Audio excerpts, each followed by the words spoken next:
As I would say, the oldest person on this panel speaking,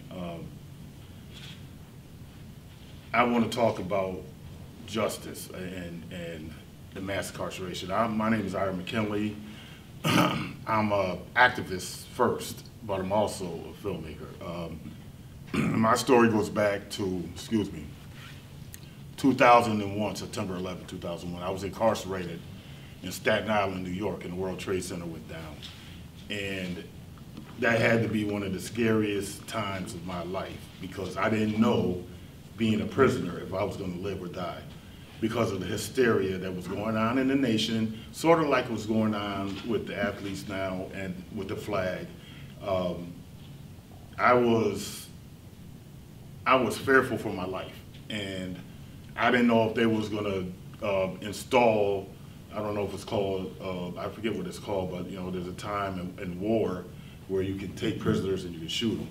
And at that point in time, I was like, oh my goodness, I really feel like an un-American. I had nothing to do with the coming down of the Trade Center, and just being in that area and watching it and feeling, you know, I could feel the guards' pains because some of them had lost members of their families.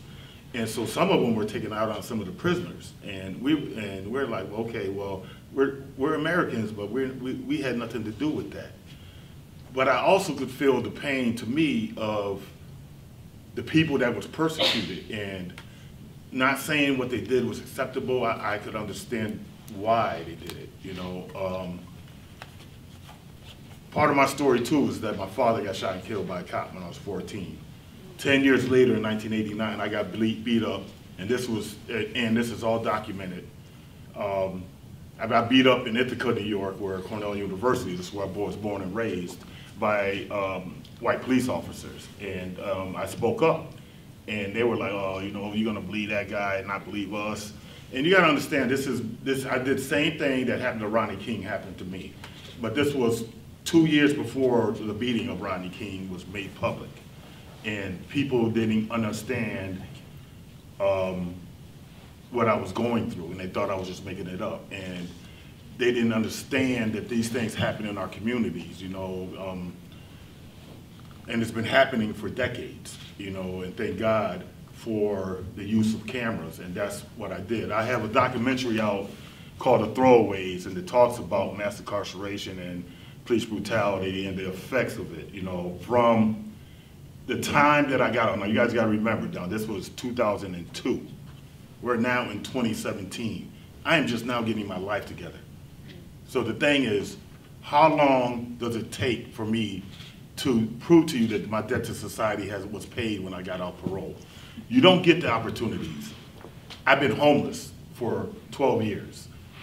And because I was speaking out on behalf of homeless people, and me seeing some of the situations where they were dying and there was certain things that was not offered to them, resources, I watched people die. And it hurts and it makes you angry. And so then you get the stigma of the angry black man, and you see, that's what I told you. And I'm like, no, but there's people suffering, there's people dying. Don't you feel that pain? And people don't. And it's like, okay, if I can't talk to you, I can do better by showing you. And that's why I made the documentary. But it shouldn't have been the process of that. I should have every opportunity to become a productive member of society just like anybody else who has served their time and has done certain things. It wasn't happening for me. I slept in tents for months. I slept in abandoned buildings. I slept on people's couches. I've done whatever I had to do to survive. I developed diabetes because I was eating stuff that was, you know, whatever I could eat.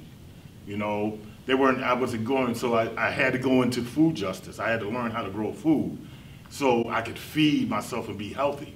You know, I had to learn how to do certain things and do things over, because there's a lot of stuff that's not offered to us. But it's about survival, you know what I'm saying? And to me, all these dots connected, you know, like when you hear, why are you guys doing this? Why are you speaking out? You know, I thank God for Skidmore College and Mass Stories Project to bring this to people's attention and get you guys to hear these stories, because these are powerful stories.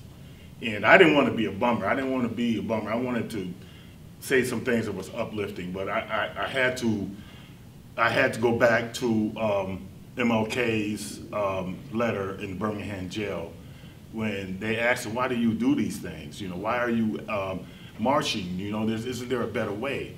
And he had to say to him, he says, you know, the oppressor never gives you anything by being silent. You know what I'm saying? So you have to do these certain things to make people aware of where you're coming from, you know. And I'm glad I didn't shut up. I'm glad I kept telling these stories and I kept doing what I got to do. And I'm glad that I suffer so the next person doesn't have to suffer.